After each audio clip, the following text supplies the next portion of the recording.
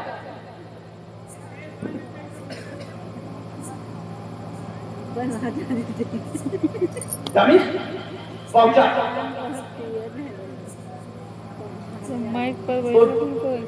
اس نے یزید نے فوراً ایک خط لکھا اور ایک قاصد بھیجا بصرے کے والی کو، شہر بصرہ، اور شہر بصرہ میں اس وقت جو گورنر تھا اس کا نام عبید اللہ ابن زیاد تھا۔ کیا نام تھا؟ عبید اللہ ابن زیاد۔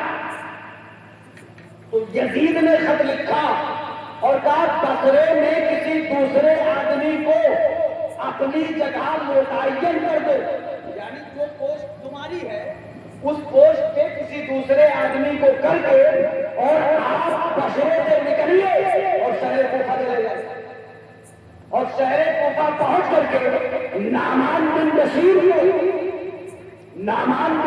جو وہاں کے گورنر ہیں ان کو معذور کیجیے، یعنی ان سے گورنری لے لیجیے اور آپ وہاں کی بات اپنے ہاتھ میں لے لیجیے۔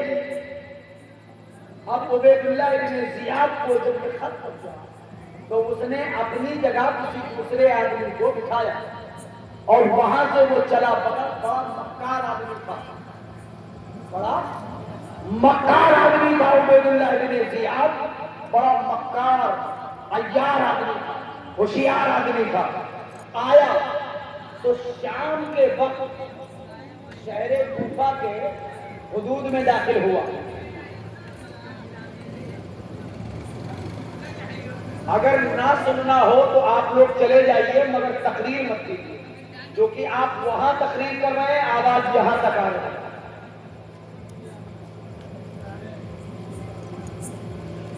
نعمان تو عبید اللہ ابن زیاد اس راستے سے آیا جس راستے سے آقا حسین کو آنا تھا۔ کون سے راستے سے آیا؟ جس راستے سے حسین کو آنا تھا، اور اتنا مکار آدمی تھا کہ پورے کا پورا نقاب پہنے ہوئے تھا کہ چہرہ دکھائی نہ دے، مغرب اور عشاء کے بیچ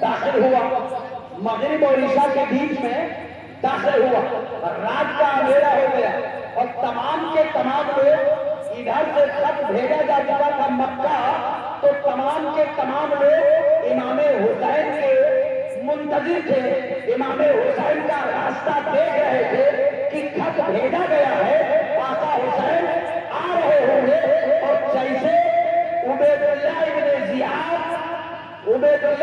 زیاد حدود کوفہ کے اندر داخل ہوا، تمام کے تمام لوگ سمجھ بیٹھے کہ آقا حسین آ گئے۔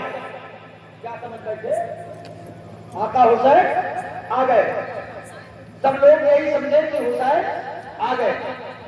اب سارے لوگوں نے نعرہ لگانا شروع کر دیا، اہلاً و سہلاً یا ابن رسول اللہ مرحبا، آقا آپ آئے، آپ کی تشریف آوری، مرحبا مرحبا۔ مگر حضرت حانی بن عروہ اسی نعرہ لگانے والے میں موجود تھے، حضرت حانی اسی نعرہ لگانے والے میں موجود تھے، اور وہ یہ سوچنے لگے کہ اگر یہ میرے آقا حسین ہوتے تو ہم لوگ ان کے غلام ہیں، اور آقا غلاموں سے چہرہ نہیں چھپاتا، آقا غلاموں سے چہرہ نہیں چھپاتا، اگر یہ آقا حسین ہوتے تو نقاب میں نہیں ہوتے۔ یہ بات حضرت حانی بن عروہ سوچتے رہے، چلتے رہے، سوچتے رہے، چلتے رہے، سوچتے رہے، چلتے رہے، مگر اب برداشت نہیں ہوا، برداشت نہیں ہوا، تو آپ نے اپنے اندر ہمت جٹایا اور پھر اس کے نقاب کو پکڑ کر جھٹکا دیا، اور جیسے نقاب کو پکڑ کر جھٹکا فوراً دیکھا اس کا چہرہ، تو کہا ہے شہر کوفہ والے تمہارے امتحان کا وقت قریب آ گیا، یہ آقا حسین نہیں، یہ بصرے کا گورنر عبید اللہ ابن زیاد ہے۔ کون ہے؟ یہ بصرے کا گورنر عبید اللہ ابن زیاد ہے، ابن زیاد یہ بڑا مکار اور ہتھیار اور ہوشیار ہے، اب تمہارے امتحان کا وقت قریب آ گیا۔ مگر وہ رکا نہیں، لوگ آپس میں مشورہ کرتے ہیں، مگر ایک بات اور نقطۂ نظر سمجھو کہ وہ آیا تھا جب تو یا تو اکیلا رہا یا تو اس کے ساتھ میں 2-4 لوگ رہے، اور ادھر 40,000 لوگ امام مسلم کی ہاتھ میں ہاتھ پھیر کر کے بیعت کر چکے تھے۔ اگر سارے کے سارے لوگ اسی وقت تن کر کھڑے ہو ہوتے تو عبید اللہ ابن زیاد دارالعمارت میں نہ پہنچتا، قبول کر دیا جاتا، مگر لکھا ہی کچھ اور تھا، لکھا ہی کچھ اور تھا۔ سارے لوگ اپنی جگہ خاموش رہے، وہ دارالعمارت میں پہنچا، کسی طریقے سے لوٹ پیٹ کر رات گزری، صبح ہوا، فجر کے وقت اس نے کوفہ کی مسجد میں ایک میٹنگ کی اور اعلان کیا، اے لوگوں مجھے یہ خبر ہے کہ مسلم بن عقیل مکہ المکرمہ سے شہر کوفہ میں آ چکے ہیں، مجھے یہ بھی خبر ہے کہ حضرت امام حسین کو خط لکھا جا چکا ہے اور وہ بھی آنے والے ہیں، مجھے یہ بھی خبر ہے کہ 40,000 لوگوں نے امام مسلم کی بیعت قبول کر لیا ہے، مجھے یہ بھی خبر ہے کہ امام مسلم اپنے دونوں بچوں کے ساتھ شہر کوفہ میں تشریف لائے ہیں، اور مجھے یہ بھی خبر ہے کہ امام مسلم کس کے گھر پر موجود ہے۔ اب میرے اعلان کو سنو کہ جس بھی گھر سے امام مسلم کا یا امام حسین کا نام آیا اس کی زبان کاٹ لی جائے گی، اور دوسرا ہاتھ امام حسین کی ہاتھ کے لیے، امام حسین کی ہاتھ میں بیعت